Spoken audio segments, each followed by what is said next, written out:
Amen. If you don't know already about Seek and Save, in the spring of this year, we started a campaign, a church-wide campaign, and the goal was to be able to finish out some parts of our building and our parking so that we could create a space so that more people would have an opportunity to come onto our campus and have the opportunity to hear about the message and fulfill what Jesus said he came to do, which was to seek and save the lost. I love hearing Paul and Stephanie and seeing their daughter, like the faith and the generosity just pass from generation to generation. Caldwell's are a multi-generational church in our church family. And it's incredible. One of the great things about being a person of generosity is because as parents, we pass that on to our kids. And we're teaching and modeling and showing them the way. And so if you've not yet had an opportunity to be a part of our Seek and Save campaign, we'd love for you to know about how you can do that. We've got all the little cards that you can fill out and read about it. But you can also go on our website at fbcwax.org/save, and you can see information about it. And you can participate. You can participate through prayer and through generosity. So far in our campaign up to this point, we have committed and raised $730,000 or so, kind of round numbers. We have received, you have given generously over $400,000 toward that. And I just want to say thank you for your commitment and your generosity. If your family is like my family, every month we write those checks and send them in. We kind of look at each other and we go, why did we choose to give so much? This really hurts. But then we say, wow, it's going to be so awesome to see so many people having a chance to come and worship. I hear from our team that's working on it that they've walked it through the city. We're only a few weeks away from being at a place where we will be able to move forward and break ground on the first part of that, which is about 200 parking spots. They're saying the cost of that is somewhere between $750 and $800.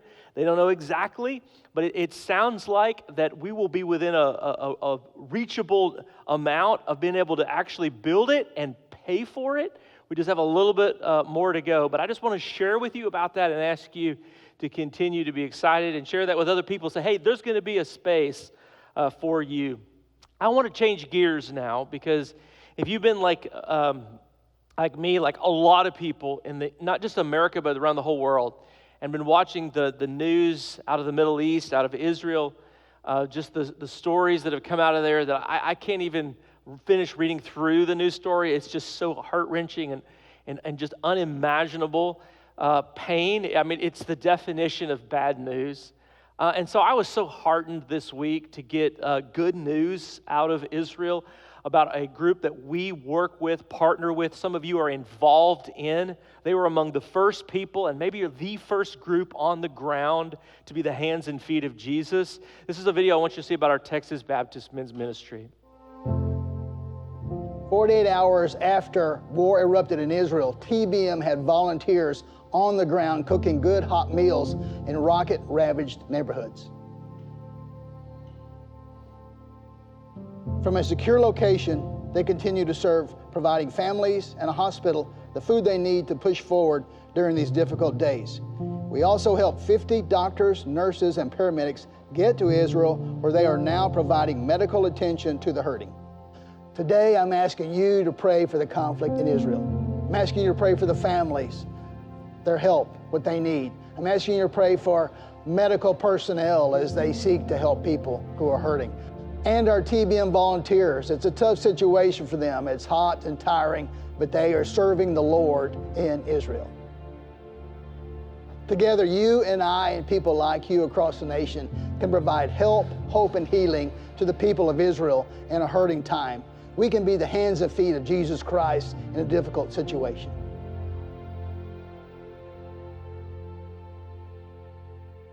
If you don't know it, we partner with them. Many of the folks in our church are involved directly in TBM, and our church is as a financial sponsor. And so all that we do here is a part of making a difference in the whole world. But it's amazing to turn on the television and to realize that the events that everybody's just watching through the ministry of our church and connection and partnership with them, we are on the ground in Israel making a difference in people's lives. And I'm thankful for our church's generosity and support of that tremendous ministry. I want to change gears one more time.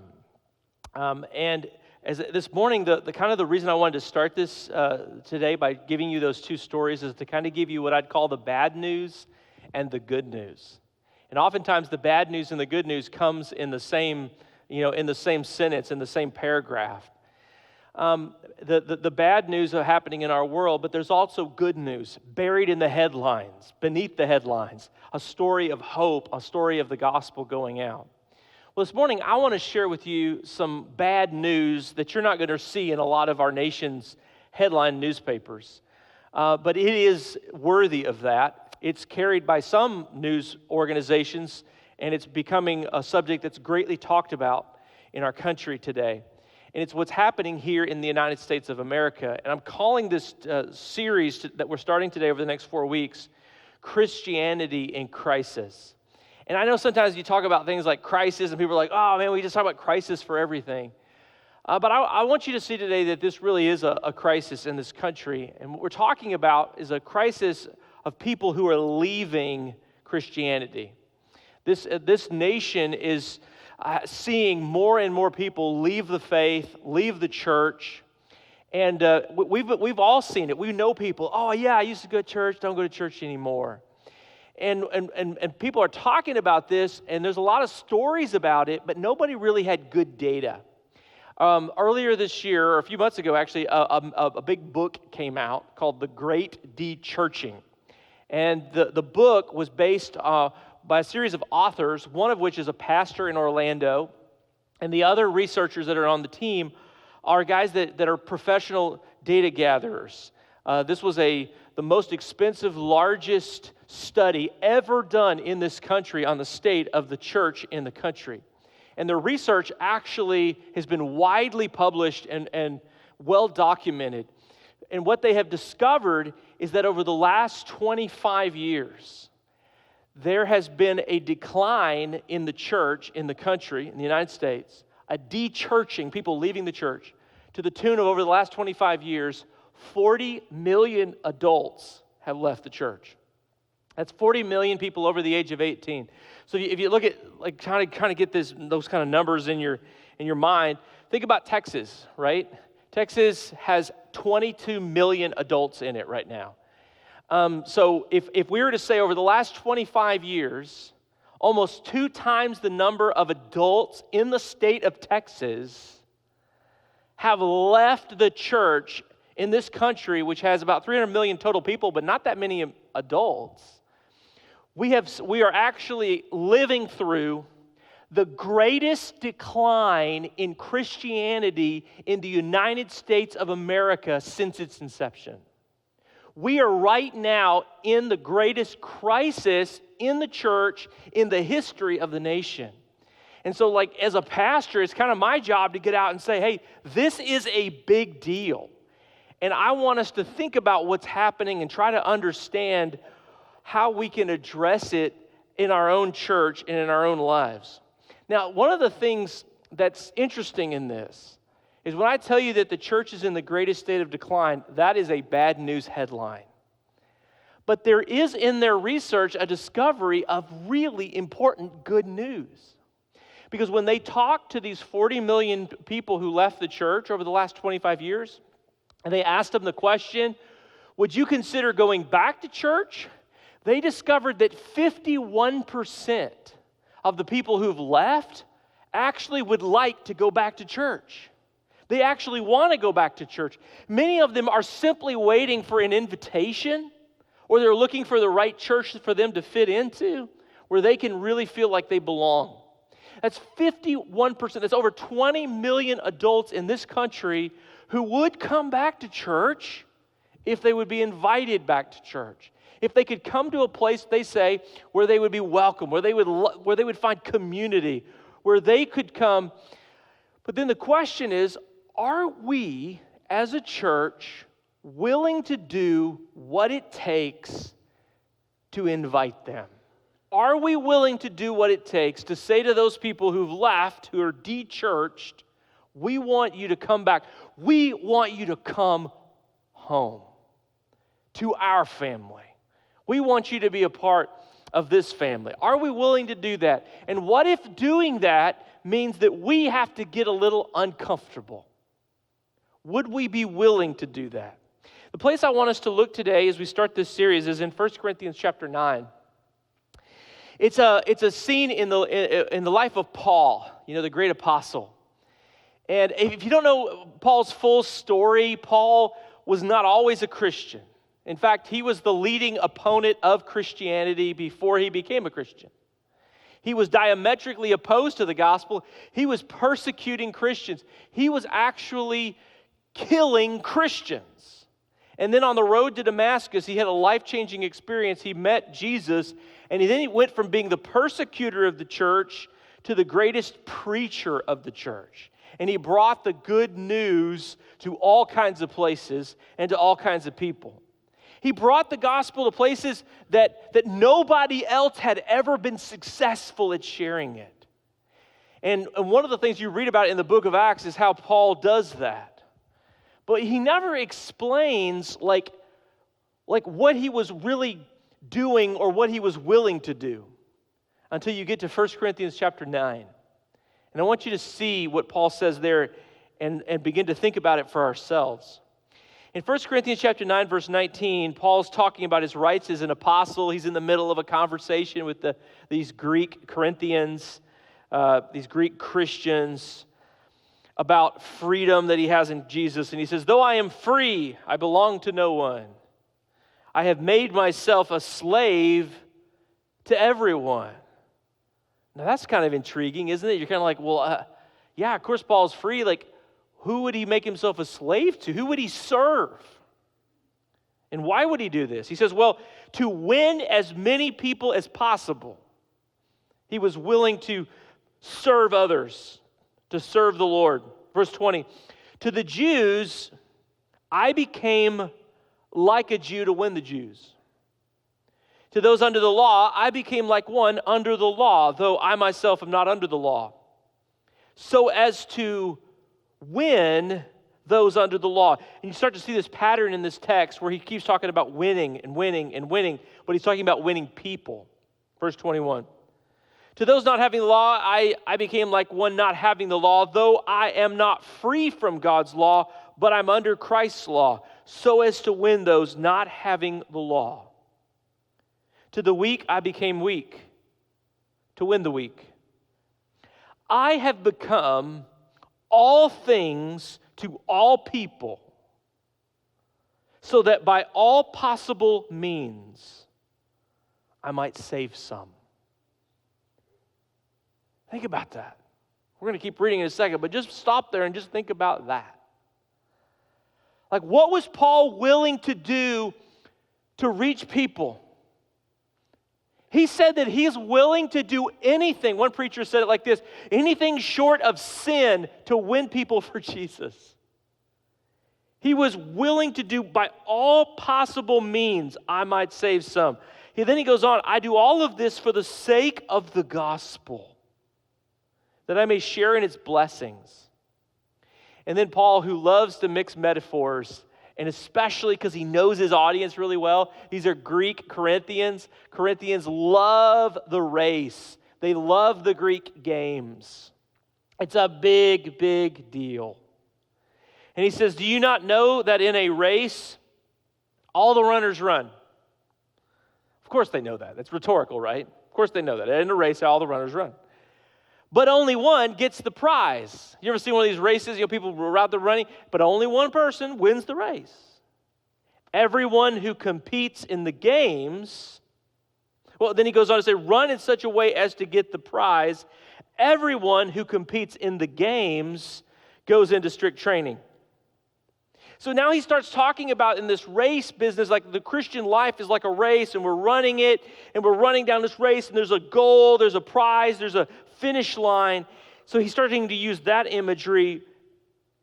But then he starts talking about how we're supposed to do something inside of ourselves, the athlete who goes into training. They do it to get a crown that will not last, but we do it to get a crown that will last forever. The crown is the Greek crown. It's the race crown. It's a garland. It was a plant they put on your head, and they're like, hey, you won the race. And the crown didn't matter. Winning the race is what mattered. but the winner of the race got the crown, got the honor. And what he says, look, runners in races, you do it to get a crown. That crown is made out of a plant. You're just going to throw it away. He says, but we are running a race to get a crown that will last forever. Therefore, I do not run like someone running aimlessly. You know, I was thinking about that this morning, like running aimlessly. Have you ever been out at the playground at the school when the kids are all playing and they all run out there and the kids are just so excited to get out of class. They're not even really running somewhere. They're just like running around. And, you know, you kind of think, well, if there wasn't a fence there, they would just never stop going, you know. He's like, I don't just running around for...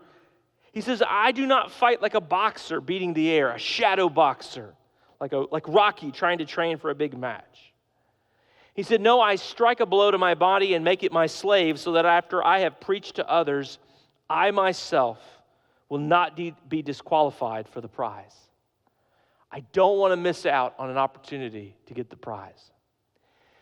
Now, the prize for Paul, it's interesting, is to win the race. But the prize for Paul is to actually win people for Jesus. And what he says in the passage is he's willing to do anything short of sin. So here's my question for you today. What are you willing to do to win people for Jesus? What are you willing to do? How uncomfortable are you willing to get in order to do this thing? Somebody's like, not very much. If 40 million adults have left the church, which they have, and we are living in the greatest decline in Christianity in history, then there has never been a greater need for the American church to take seriously the responsibility of winning our world for Jesus. So we've got some questions today when we think about something like this. And let's start with kind of where we started.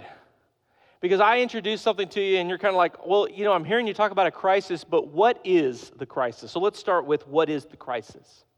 What is this crisis in Christianity you're talking about, really? The crisis is that when we read the New Testament about the church, we read that the church is a place that is growing and people are constantly being brought to faith, being brought to the Lord. A few weeks ago, I did a series on a better life, and I talked about how life grows and multiplies, and talked about how Christians and Christian churches are places of multiplication and growth. And I read all through Acts, a verse like this one in Acts 2:47, where he talks about the church gathering, and they're praising God, and they're enjoying the favor of all the people, and then it makes this statement, as it does over and over and over in Acts 2. This is Acts 2:47. And the Lord added to their number daily those who were being saved. Like every day. Every day, the early church was seeing people who were far from God being brought to God. And when the New Testament tells us about what the church looks like, it tells us about a place where people are coming into the church. But when we look out the window of our world today, people are leaving churches faster and more than they have ever done so before, as it turns out. These guys that did the research on this book did something really interesting. They got out some real data on the history of not only decline in church, but growth in church. And they found that the periods of the greatest growth in the church are these. We'll put these on the screen. That the first great growth of the church in this country was in the 1730s and the 1740s. That's before, 1776. And it shows that people going to church went from 10% to 17%. Have you ever heard somebody say that America was started as a Christian nation? Well, that number tells you it wasn't. Less than 90% of people weren't going to church. 83% in the 1740s. In fact, this was a period of spiritual awakening in this country in which people started going to church.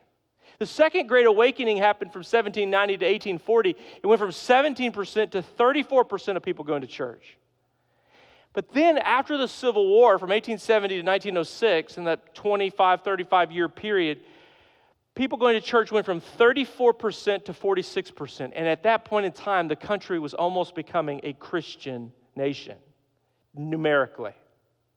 Now, count all those groups of people who joined, all those millions of people who came to the church, add it all together. Then, go and count all the people who got saved during Billy Graham crusades in the 1900s. And guess what? We've lost more in the last 25 years. This is the number right here. This is a quote from the book. More people have left the church in this period, in the last 25 years, than all the new people who became Christians from the First Great Awakening, Second Great Awakening, and the Billy Graham crusades combined. In other words, we are in a crisis in this country spiritually, in which people are leaving the church at historic levels. The Gen Zers leave the church by 1 million a year. People are leaving. There was one of the authors of the book lives in Orlando, and he said that he was just noticing it and wanted to do the research on it, because in Orlando, a few years ago, Orlando was one of the most centralized Christian communities in the country. It was like where all the mecca of the religious organizations wanted to go.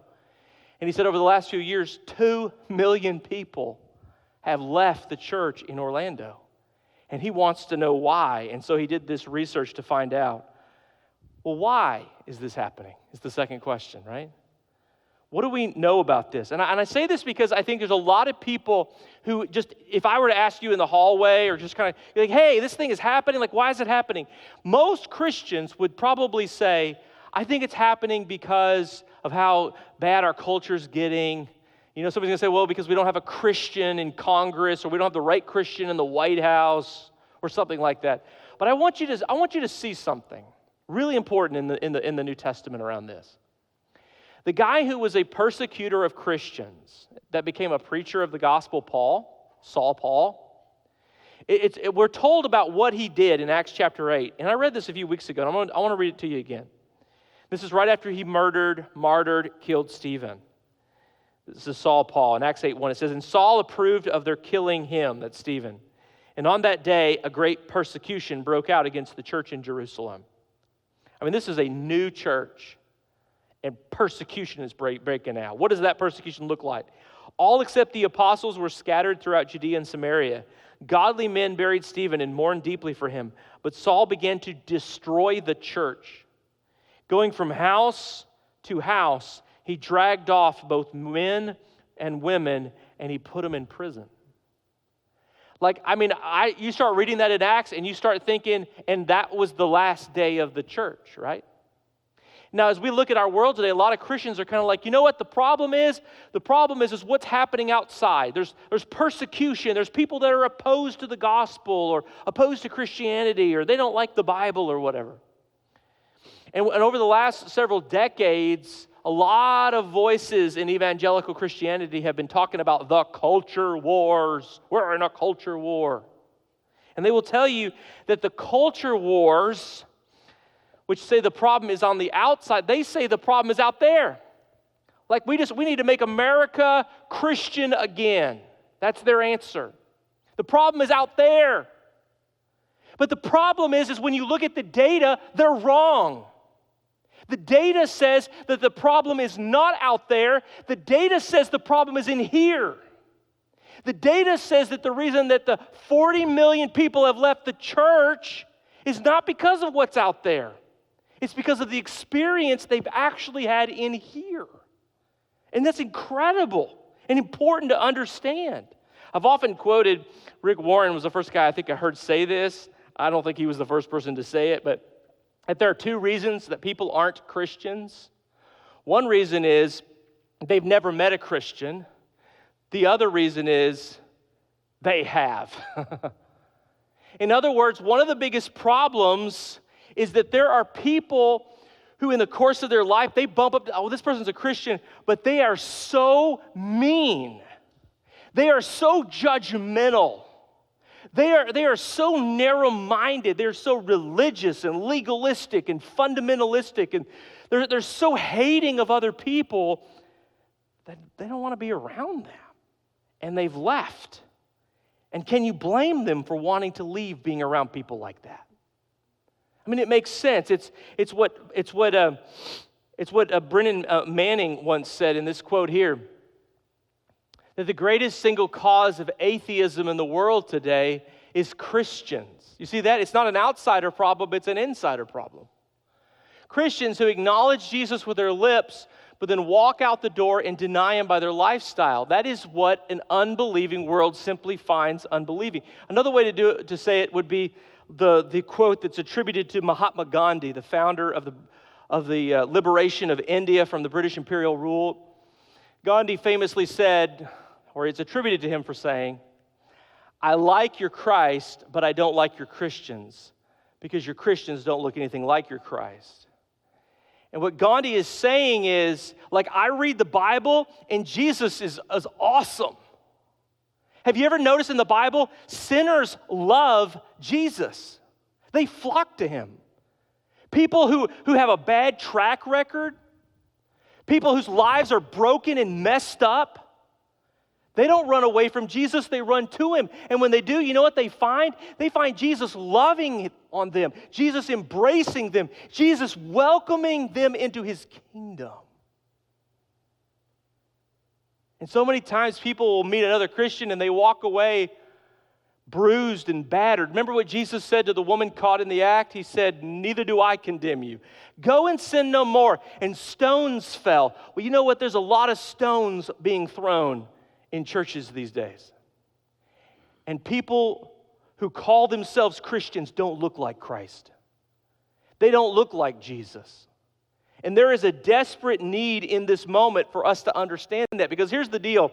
The church in Acts 8, when Paul started persecuting them and they got scattered, do you know that did not destroy the church of Jesus Christ?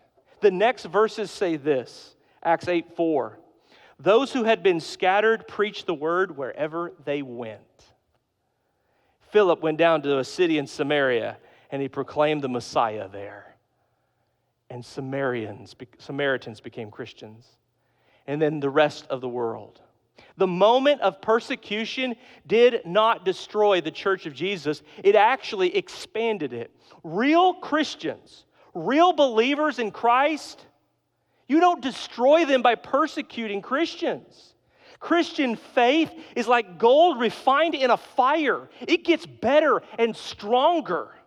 Real Christians live great under persecution because the genuineness of their faith comes out, and people are moved by the warm and winsome witness of their lives. They're drawn in, and they're like, we want to become Christians too. I've never met somebody like that. I want to be a follower of Jesus. The problem is inside. So how can we fix the crisis? You know, it's interesting to ask this question because the researchers in this book kind of did too. And one of the ways they tried to ask the question is they went to the 40 million people who left the church and they said, like, what would it take to get you back? And 51% said that they would be interested in going back if they were invited. If they could be not just invited like to church, but like invited into people's lives. The idea is you invite them to your dinner table. Because the greatest felt need of the 40 million people who left the church is their greatest felt need is to belong. I mean, I don't know of anything that COVID has done to accelerate that more, but people that are out there, they're longing to belong to something in here. And you know what? They don't know all about the gospel, and they can't quote all the verses in the Bible. And they're going to come to Sunday school, and they're going to feel really awkward and out of place. And they're going to be surrounded by all these people who are like, you know, the preacher up here quoting all these Bible verses, and they're not going to understand. They need a soft place to land. They need a place where they have an opportunity to re-engage and begin to learn the faith and be introduced to the ideas of what it means to follow Jesus. But you know what they need most? They need people who are like Jesus in the church. People who are loving and not judgmental. People who are selfless and giving and open. When Paul wrote a letter to the Corinthians, he also had just written a letter to the Thessalonians. I don't know if you know that part of the world or not, but Thessalonica is in Macedonia. That's northern Greece. And they love the games too. They love the races, and Paul would often talk to them about that. And as he's writing a letter to them, he says something really interesting. You kind of get to the 4th chapter. He talks about how their faith in God, even though they were very poor and they were living in persecution, he said their faith has gone out in the whole world. And one of the things that's gone out about their faith, he says, is that they love each other. It's one of the things he says. He said that, in fact, he uses this word. He makes up a word. He says, you've been God-taught to love each other. You've been God-taught. I didn't even have to tell you. God taught you to love each other. And the love that they have for each other was so powerful, and people were talking about it. You know, Jesus said that, by this all men will know you're my disciples if you love one another. The world is going to want to come to a church and to a community. And by the way, it's not really just a church, it's really the family. Because that's what the church is in the New Testament. It's join the family. Welcome to the family. Come into the family. It's a brotherhood. It's a sisterhood. We're all in this together. We're all on the same team. Listen to what he says in 1 Thessalonians 4:10. And in fact, you do love all God's family throughout Macedonia. Yet we urge you, brothers and sisters, to do so more and more and to make it your ambition to lead a quiet life. You should mind your own business and work with your hands. Paul's not calling on them to take on the culture around them and go fight a war with the Roman Empire. That's not what he's saying. He's saying that their life is supposed to win the fight. Their gospel is supposed to win the fight. Their God is supposed to win the fight. You should mind your business. Work with your hands, just as we taught you, so that your daily life, and here's that same word that's used in Corinthians, may win the respect of outsiders. Outsiders means unbelievers. It could be unchurched, it could be dechurched. That they could win. You could win them. You could win them. Those people that have left could be won back. And then he says, so you will not be dependent on anybody. How could we win people's respect? Man, be a good neighbor. I have a friend that kind of lives on the edge of Christianity. She works in an area where she's just constantly dealing with lost people. And she said something the other day. She quoted an Amish saying. She says, you know, the Amish have a saying. When somebody asks them if you're a Christian, you know what the Amish say? They say, ask my neighbor. And I just want to be just real with you for a minute. If I were to ask your neighbor, are you a Christian? What would they say? Is your love known? Is your non-judgmental gospel Jesus kind of care known? And if it isn't, it's like that old saying, it's not my brother, not my sister, it's me, O Lord. The problem isn't out there. The problem is in here. Something needs to change in here.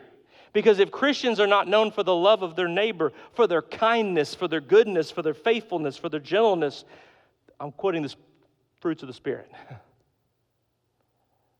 We've got to act like Jesus. Jesus came to that woman at the well. You know, we talked about that a few weeks ago. Transformed her life. Transformed her life. Changed her life. How is it that you, a Samaritan, are willing to talk to me? Everywhere Jesus went, sinners flocked to him. What about you? To the lost, to the de-churched, to the people who are on the outside want to be drawn to Jesus through you and because of you and by you. They were with Paul. They were with Jesus. I love this quote from Brennan Manning. Brennan Manning has said some pretty amazing things, and this is one of them. Can we put that on the screen? He said, I want neither a blood and guts religion that would make Clint Eastwood not Jesus our hero, nor a speculative religion that would imprison the gospel in the halls of academia, nor a noisy feel-good religion that is a naked appeal to emotion. I long for passion and intelligence and compassion in a church without ostentation, gently beckoning to the world to come and enjoy the peace and unity we possess because of the Spirit in our midst. Don't you want to be in a place where you belong? Don't you want to be in a place where you are loved, seen, felt, heard, cared about, where you matter? Of course you do. And that place in the Bible is called the church. I want us to begin to pray today over the next few weeks. God will begin to do something in our church that could be an example to other churches. That's what Paul says to the Thessalonians, like, you are an example to others. I can't pray for it to happen over there. I got to pray for it to happen here. And I can't pray for it to happen in you until I pray for it to happen in me. So I'm going to pray for that. God, this is heavy stuff. The world's in crisis. Everything is indicating the world is just so messed up. That's the bad news. The good news is Jesus. But the bad news is also, Lord, that the church in this country is not known for being like Jesus anymore. And something's got to change. And it can't happen out there. It's got to happen in here. And it can't happen with somebody else. It's got to happen in me and in each one of us. And we say, Lord, we, like Paul, are really willing to do whatever it takes to win people for Jesus. And that whatever is to love them in the way that Christ loved them and to lead them to the place of faith in the gospel of Jesus Christ. God, I pray for someone here in this room, somebody watching, who wants to be in a church like that and wants to join me in trying to make this church like that and let this family be like that, be a place of true Christ-like love. God, I pray that you would move in their hearts today to take steps of faith in that direction. God, I pray for some of us in this room that this sermon is like a toe stepped on. And we're going, gosh, Lord, I'm not doing some of these things right. I pray, God, that we don't walk out of here in a moment and go, yeah, that was a great sermon, and do nothing with it. But I pray, God, that right here, right now, in this moment, we say something's going to change. The whole nation is in crisis spiritually. And I can't vouch for anybody else, but I can vouch for me. I'm going to live different. I'm going to think different. I'm going to act different.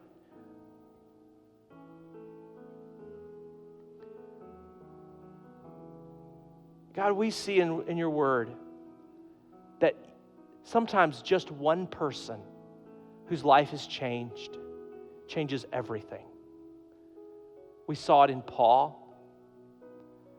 My prayer is, God, that we will see it in us. And I prayed in Jesus' name. Amen.